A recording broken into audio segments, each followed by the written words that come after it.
یکم شوال ہے، اور یہ یکم شوال اسلامی سال کا 10واں مہینہ ہے۔ آج یکم شوال ہے اور یکم شوال اسلامی سال کا 10واں مہینہ ہے، اور اس مہینے کی فضیلتیں بھی نبی کریم صلی اللہ علیہ وآلہ وصحبہ وبارک وسلم نے بیان فرمائی ہے۔ اس مہینے کو 5 قسم کی ایسی نسبتیں حاصل ہیں، اور ان 5 نسبتوں کی وجہ سے اس مہینے کو فضیلت حاصل ہے۔ پہلے نمبر پر یہ شوال عربی کا لفظ ہے، اور عربی لغت میں اس کے جو مشہور معنی ہیں وہ 2 قسم کے آئے۔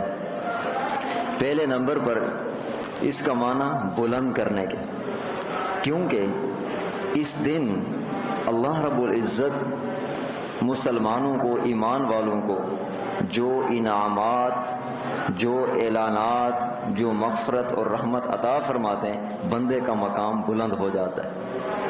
دوسرا معنی اہل لغت نے، اہل عرب نے، کہ اس کا معنی اٹھا دینے کے، اس لیے کہ اس دن اللہ رب العزت مسلمانوں کے گناہوں کو نامہ اعمال سے اٹھا دیتے ہیں، مٹا دیتے ہیں۔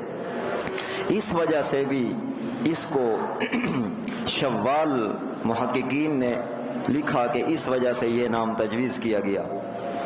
اس کو 5 نسبتیں حاصل ہیں جس کی وجہ سے اس مہینے کو فضیلت حاصل ہے۔ پہلے نمبر پر یہ شوال کا مہینہ، یہ رمضان المبارک کا پڑوسی مہینہ ہے، یہ رمضان کا پڑوسی مہینہ ہے، اور اس مہینے میں اللہ کے نبی نے فرمایا جس نے شوال کے مہینے میں 6 روزے رکھے، عید کے دن کو چھوڑ کر 6 روزے رکھے، اللہ کے نبی نے فرمایا وہ گناہوں سے ایسے پاک ہو جاتا ہے وہ گناہوں سے ایسے پاک ہو جاتا ہے، خرج من ذنوبہ کیوم ولدتہ امہ، جیسا کہ یہ آج ہی اپنے ماں کے پیٹ سے پیدا ہو گیا ہو۔ جو اس شوال کے مہینے میں 6 روزے رکھے گا، یہ نسبت بھی اسے رمضان کے پڑوس ہونے کی وجہ سے یہ فضیلت اللہ کے نبی نے بیان فرمائی۔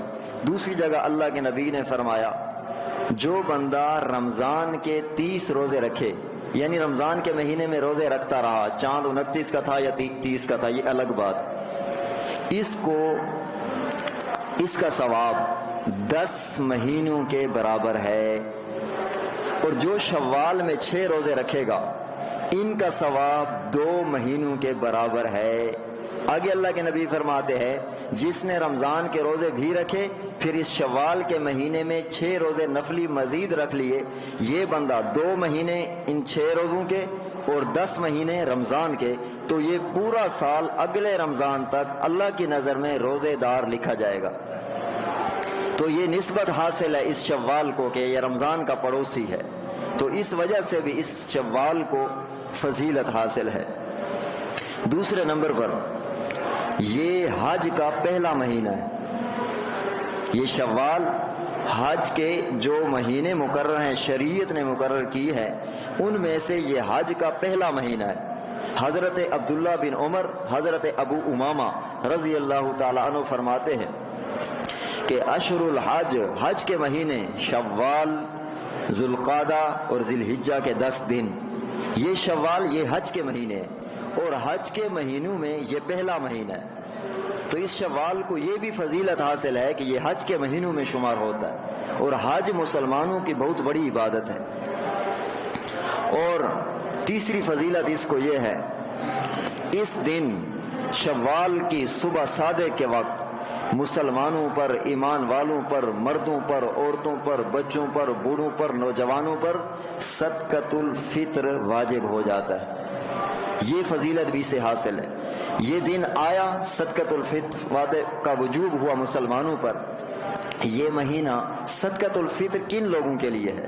یہ غریب لوگوں کے لیے ہے، مسکینوں کے لیے ہے، محتاجوں کے لیے ہے، کمزوروں کے لیے ہے، تو یہ مہینہ غریبوں کی خوشیاں لاتا ہے، یہ غریبوں کے لیے بھی خوشیاں لایا ہے۔ یہ مہینہ آیا تو صدقۃ الفطر دینا پڑا، تو اس سے یہ بھی فضیلت حاصل ہے۔ चौथे नंबर पर इसको फजीलत ये हासिल है, आसमान पर इस दिन का नाम, अल्लाह के नबी ने फरमाया आसमान पर इस दिन का नाम इनाम वाला दिन रखा गया। ये ईमान वालों मर्दों को औरतों को इनाम देने का दिन है। अल्लाह के नबी फरमाते हैं आसमान पे ये नाम लिखा गया।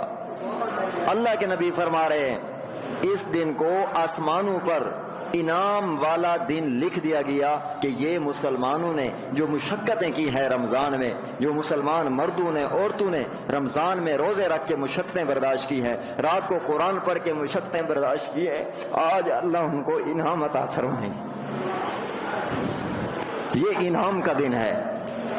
ये चौथी फजीलत इस महीने को। पांचवी फजीलत ये अल्लाह के नबी ने अता फरमाई कि ये ईद शव्वाल का आगाज ईद उल फित्र से होता है। ईद उल फित्र से होता है। सवाल ये है ये ईद उल फित्र का आगाज इस्लाम में कब से शुरू हुई है? ये ईद उल फित्र इस्लाम में कब से शुरू हुई है कि लोगों ने ईद उल फित्र पढ़ना शुरू की है? ये कब से शुरू हुआ है? इमामुल अंबिया हजरत अनस रजी अल्लाह तआला अन्हु फरमाते हैं नबी करीम सल्लल्लाहु अलैहि वसल्लम, मैं ईद की तारीख बता रहा हूं कि इस्लामी तारीख में ईद उल फित्र की नमाज कब से शुरू हुई, कहां से शुरू हुई, अल्लाह के नबी ने कहां से ऐलान फरमाया। हजरत अनस रजी अल्लाह तआला अन्हु फरमाते हैं नबी करीम सल्लल्लाहु अलैहि वसल्लम, इससे पहले ये बात जहन में रखें, मुसलमानों की इज्तमाई जिंदगी का आगाज मदीना तैयबा से हुआ। मक्का में तो मुश्किलात में थे, मक्का में मुशरिकीन के साथ सामना था मुसलमानों को, इमामुल अंबिया को, सहाबा किराम को। मुसलमानों की इज्तमाई जिंदगी का आगाज वो मदीना तैयबा से हुआ। तो मैं ईद फित्र की तारीख बता रहा हूँ। हजरत अनस रजी अल्लाह तआला अन्हु फरमाते हैं इमामुल अंबिया सल्लल्लाहु अलैहि वसल्लम जब हिजरत फरमाकर मक्का मुकरमा से मदीना तैयबा तशरीफ लाए तो वहां जो लोग मुसलमान हो चुके थे पहले से और रह रहे थे मदीना में, तो उनके दो दिन थे। एक दिन का नाम नीरोज था, दूसरे दिन का नाम महरजान था। ये उस वक्त उनके नाम थे। ये काफिरों ने ये दिन रखे हुए थे, इनके नाम भी उन्होंने रखे और ये दिन भी उन्होंने मुतय्यन किए। इस दिन वो सारे लोग खुशी करते थे, खेल तमाशा करते थे। अल्लाह के नबी फरमा रहे हैं, मैं हदीस का तर्जमा कर रहा हूँ, अल्लाह के नबी फरमा रहे कि इस दिन वो खेल तमाशा किया करते थे। जब मैंने उनकी इस हालत को देखा, मैंने उन नए नए मुसलमान जो पहले मुसलमान थे, तो मैंने उनसे सवाल किया कि ये इस दिन जो आप खुशी करते हैं, खेल तमाशा करते हैं, इसकी तारीख क्या है, इसकी हकीकत क्या है? तो अल्लाह के नबी फरमाते उन लोगों ने मुझे बताया मदीना तैयबा में कि ये ज़माने जहलियत से नीरोज महाराजान हमने ईद उल फित्र के ये नाम रखे, एक ईद उल अज़हा का नाम, एक ईद उल फित्र का नाम। तो इस दिन हम खुशी करते हैं, ये हमारे खुशी के दिन है, इसमें हम खेल तमाशा करते हैं। अल्लाह के नबी ने उस वक्त मदीना तैयबा में ऐलान किया और ऐलान अल्लाह की तरफ से किया। इन हुआ इल्ला वहयुन यूहा, अल्लाह कुरान में फरमाते मेरा पैगंबर जब भी बात करता है बात मेरी होती है, जुबान मेरे नबी की होती, बात मेरी होती है, जुबान नबी की होती है। अल्लाह के नबी ने वहां ऐलान किया ईद उल फित्र का।